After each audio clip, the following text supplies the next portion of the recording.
In this concept video, we are going to be putting it all together.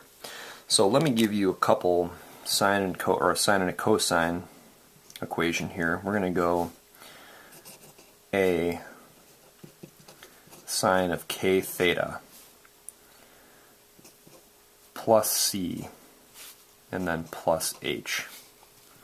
And then we'll have y is equal to a cosine of k theta plus c plus h. The amplitude for each one of these is the absolute value of a. There will be a reflection if a is negative. So if a is negative, this means reflection. And this works for either one of these. Reflection, yep, I think I got it. Now for the period is 2 pi over k. The phase shift is going to be the opposite of c over k. Just remember that if this is a plus sign, it's going to be left, and if that's a negative sign, it's going to be right.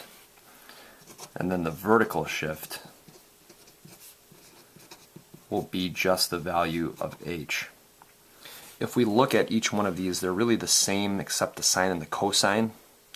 So the amplitude is pretty easy. It's just whatever a is, the absolute value of a is, and that's the value that's there.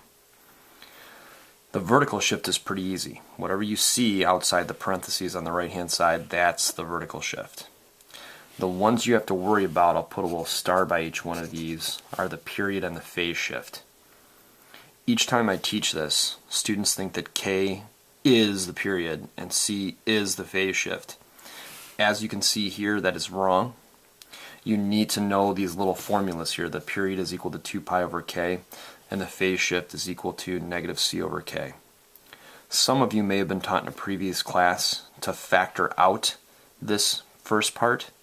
Please continue to do that if that's the way that you understand it. You will actually arrive at the same solution that we will. This is just one method of teaching and learning these sine and cosine equations.